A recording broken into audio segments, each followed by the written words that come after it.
Higher? Okay, good.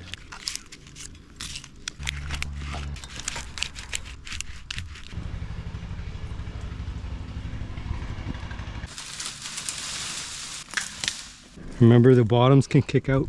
These bottoms can kick out. Pole saw. What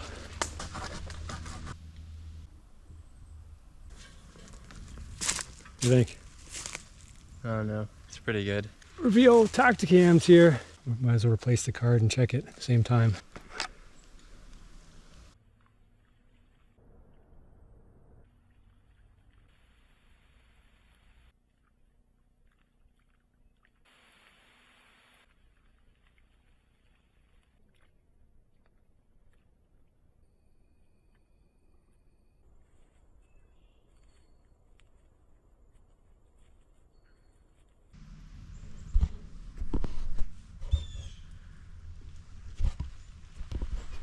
It's the opener for the controlled hunt here. Olin's still gonna go with the Excalibur crossbow. I'm only gonna shoot if I see something really, really big.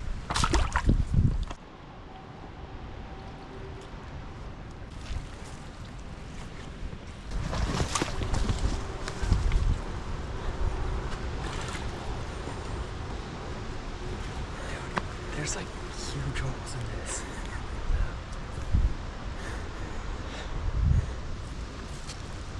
Is that the one that's deep?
Something is weird, but this time I got a closer look at it. It has like one antler that's like pretty short.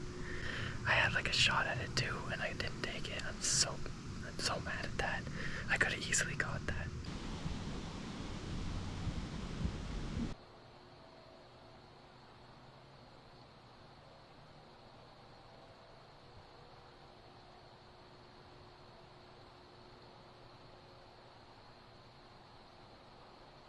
So every time we go hunting out here, we have problems getting through the swamp because all the deer activity's at the back, and it only gets worse all the time because there's an active beaver down here. Probably gonna have to take this. There's a grouse right there! Right there! That grouse, every time. We'll let the water out, and that'll make the job that we have today a little bit easier. Look at this beaver. Look at the job it did. This was all emptied out before. When we splash through here as quiet as we can, we must steer out over there. We'll get on with today's project.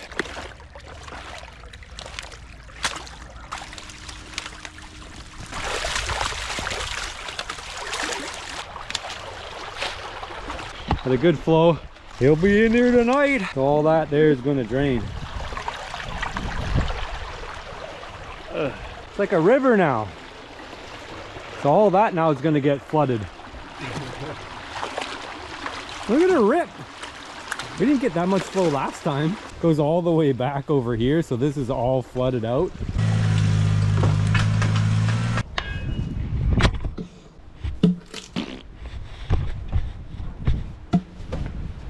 Shove it underneath. How much further do we gotta go? More. See what happens here.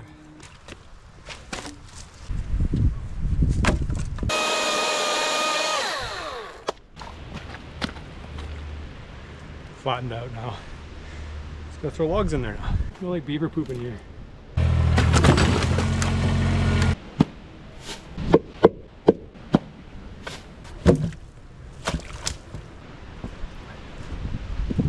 So that's what we got so far. We got another 50 feet or so to go. 2, 3, go. Ah!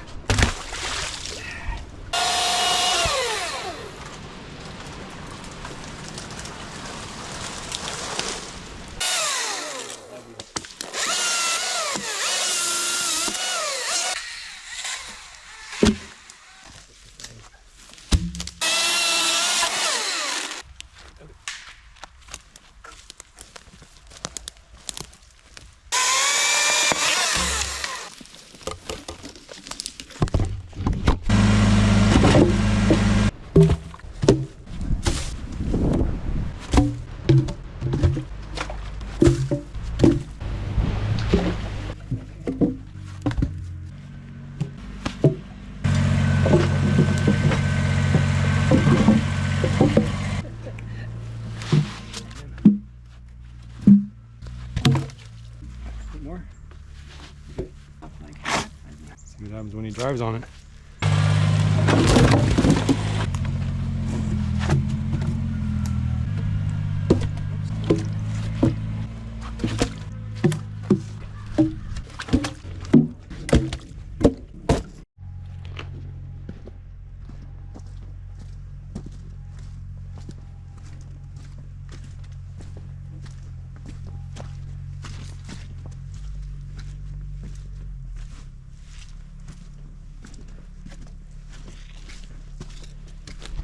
Well guys, that's a pretty sweet run, but I gotta go collect Holden.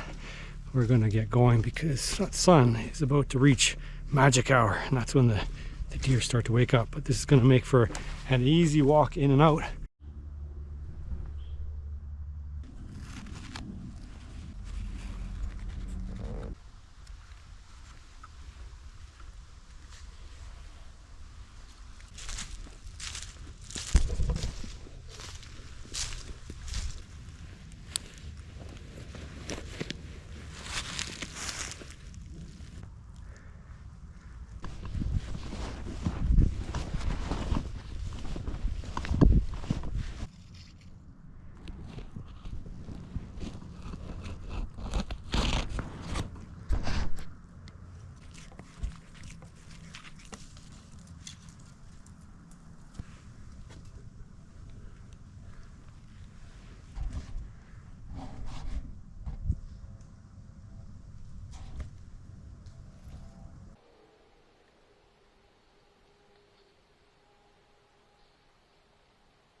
Two does that I saw, I couldn't even get the camera on them. Like the second, like the wind's going this way, like that way.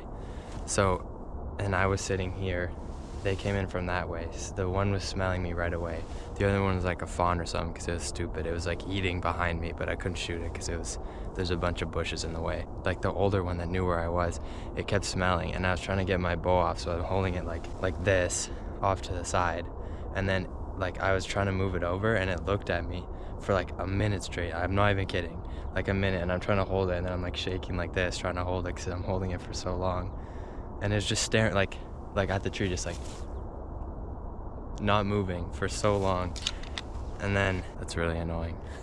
But I mean, I'll definitely get them next, like when they're coming back in, and the wind, or if the wind's just not going that way, like that would have been an easy shot, because they were coming in quickly, but then the smarter one just knew where I was. I told Holden like there's old smart, big fat old smart does, Yeah, and it was a pretty they will doe. pick you off, and sometimes they'll follow you to your stand and like look up at you because they know old like big chunkers, like massive does. So you got a taste of them. At least didn't blow on you and spoil the whole hunt. Usually when you walk in, they follow you and they stay about 40-50 yards out behind some brush and they blow on you and ruin your hunt as soon as you get there. So that's worse. Ooh, look at this one. Look how fresh this one is. Nice scrape. Licking branch. And just scouting. I put the reveal over there. You impressed or no? It's only the 6th scrape you've ever experienced. It's a big one. Look at prime spot. There's a funnel, and then there's actually a trail. Put a tree stand, There's like, look. right there. I know. I was just thinking. There's a trail here. Look, there's a trail there. See it? Yeah. There. There's good trees here too. I know. Like And then multiple. there's like the funnel this way, and then if they check that community scrape, yeah, trees right there, right up here. That's what I was planning for, but I didn't really get that much activity. But I think it's a little late for the spot next season. It's blowing up in one of these trees here.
I'm not sure my camera worked at all. It was, the Tactacam battery was low when it turned off. It might have got the shot, I don't know. But it took off that way.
So you can kind of see here, it's shattered right there. And then there's maybe a little splash there, and the rest of the arrow, there's nothing on it, it's clean. And then there's the broadhead here. So if I take that and measure that, and I go out to there, you know, that's how much arrow I got in the deer. And then it smashed off on the tree. So I don't know if you guys know anything about bow hunting, but 3.5 inches of penetration is not a lot. It's not good, but gonna meet up with Holden here and see how he did, and I know I'll go look and we'll see what happened. And I don't know, you never know. You gotta go look though. Gotta make sure nothing happened. See anything? Nothing? Oh. No, there's a doe out in the field, right? Well, there was one out in the field. Really? Yeah, she went, she was in the field and then she went to the back. Nothing? No. No. I shot a buck. Oh, actually? Yeah. Like when? About an hour ago. So we'll take up the trail, and maybe I clipped an artery or something important, maybe a little bit. I think I hit in the scapula. Okay. Right? What is that? I'll have to check the trail camera. The scapula is like the shoulder, called the shoulder, right? Okay. You know, I say aim just behind the shoulder or in that crease. Well, I was a little bit too far forward. So as it was running, it clipped and it hit the tree and broke it off. I thought I hit it pretty good, but there was a whole lot of arrows sticking out when I saw that deer run off. But you gotta look anyway. It just like randomly started, like shot back there, like probably 30 yards, nothing started into just here. And then it's just like a solid trail.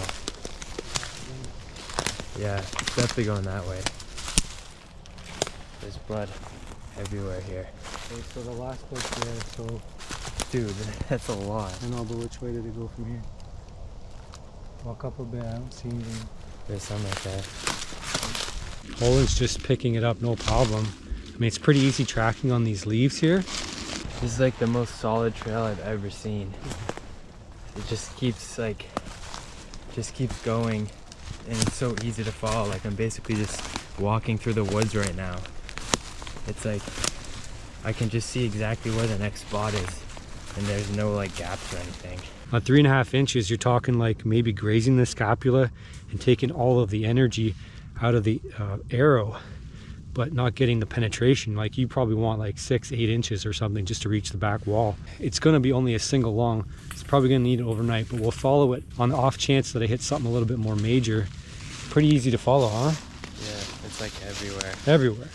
Like That's what I was saying before. It's just you can just see it. Like you don't even need to stop walking. no. You can just follow it and just walk. We got good temps overnight. It's definitely not what I wanted.